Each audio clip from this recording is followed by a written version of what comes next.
भगवान को भाएगा।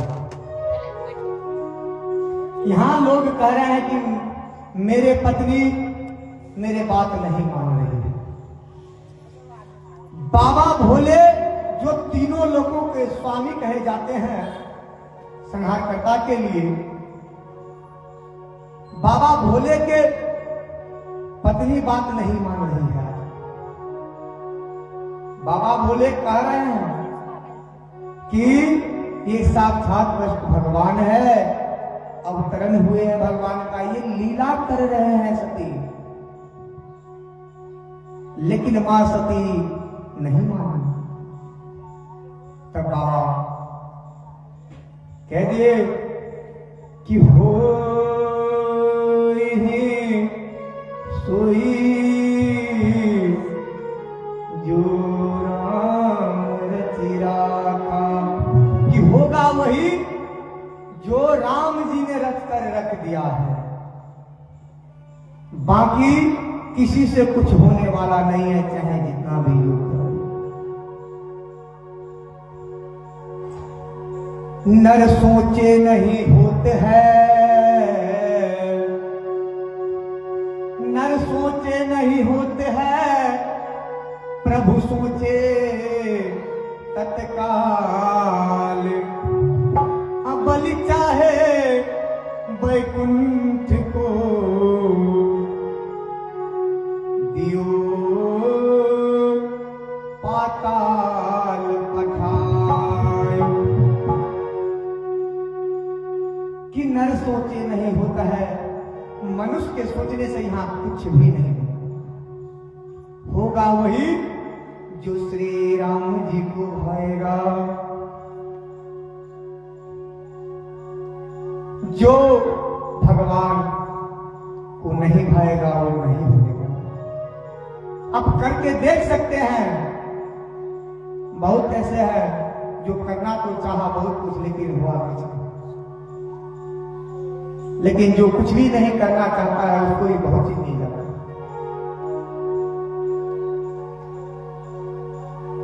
तो जन्म विवाह मरण यश अपयश लाभ हानि,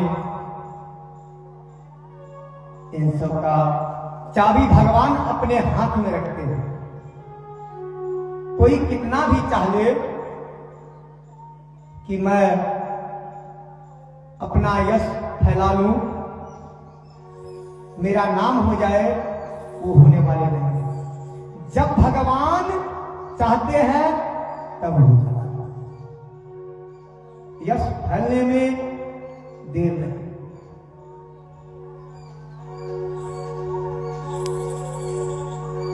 जन्म विवाह मरण गति हुई, जो जस लिखा सोकस हुई,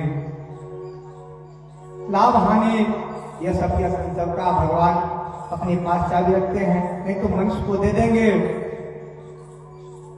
तब तो न जाने क्या क्या करने लगेंगे मनुष्य। नहीं दिया है तब तो इतने छल कर रहे हैं, इतने कपट कर रहे हैं। क्या भगवान से कपट नहीं कर रहे हैं? आप गरुड़ पुराण का कथा श्रवण कीजिए। जब हम लोग गर्भ में होते हैं तो गर्भ में मल और मल मूत्र के बीच में लटके हुए रहते हैं। अब वैसे नर्क में रहते हैं जहां उल्टा लटका दिया जाता है, वो भी सीधा नहीं, उल्टा लटका दिए जाते हैं। वो हमेशा भगवान से विनती क्या करते हैं कि हे प्रभु हमें यहां से निकालो निकालो निकालो।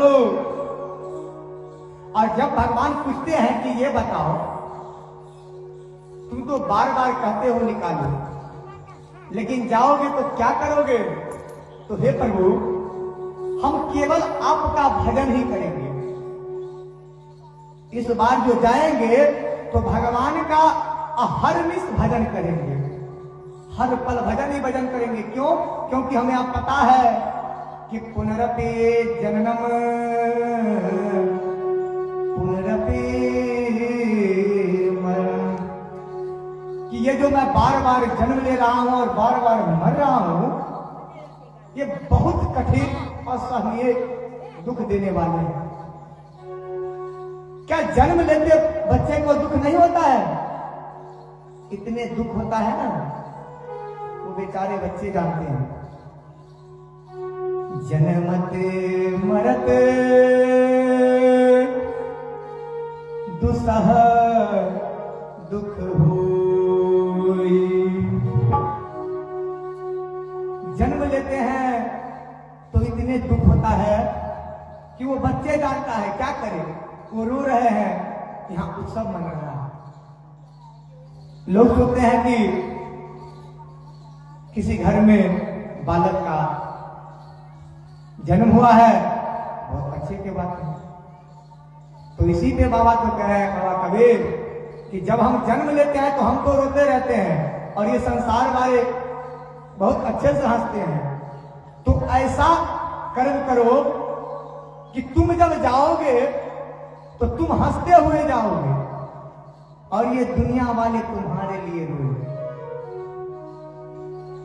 कबीरा जब हम पैदा हुए, कबीरा जब हम पैदा भये, जग हंसे हम रोए। ऐसी करनी करे चलो हम हंसे जग रोए। बाबा कबीर कहते हैं कि ये कर्म भूमि है और इस कर्म भूमि पे हम जो अच्छे कर्म करेंगे तो हमारा गति भी अच्छा, तो हम तो हंसते हुए जाएंगे, लेकिन हमारे याद में अभी भी बाबा कबीर के यदि अच्छे प्रकार से कथा श्रवण किया जाए तो रोने को बहुत है। पूरी कथा यदि अच्छी, बाबा कबीर बड़े कष्ट दयनीय जीवन जिए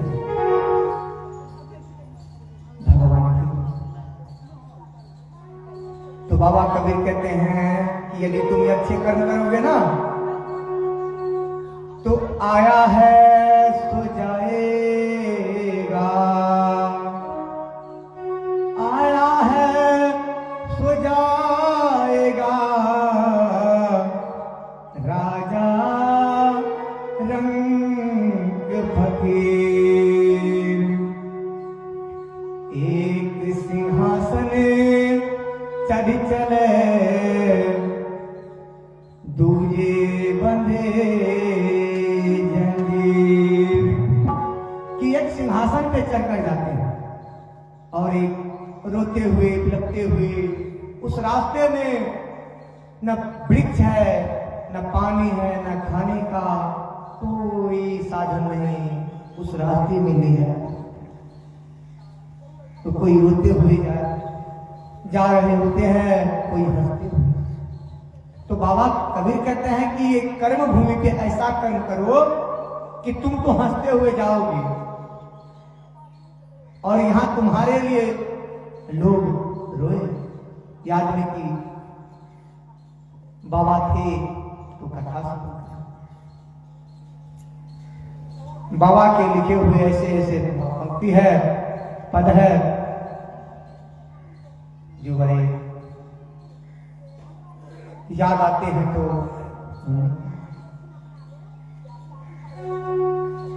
अब मां सती परीक्षा लेने के लिए गए हैं, किसका? भगवान का, जिससे ब्रह्मा विष्णु महेश तीनों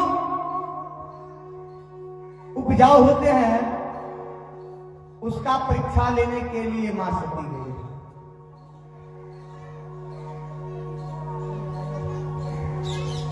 शंभु बिरंची विष्णु भगवाना उपजाए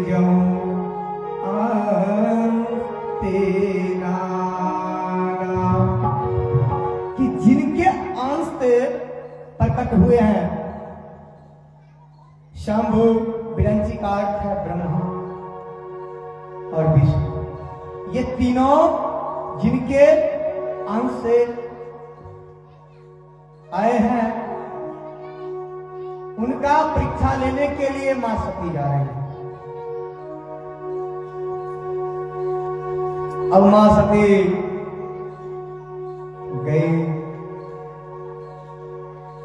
गई समीप,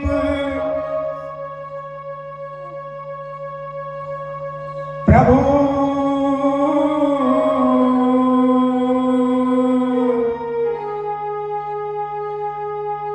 जब भगवान के पास गए, कुछ दूर पे थी मां सती।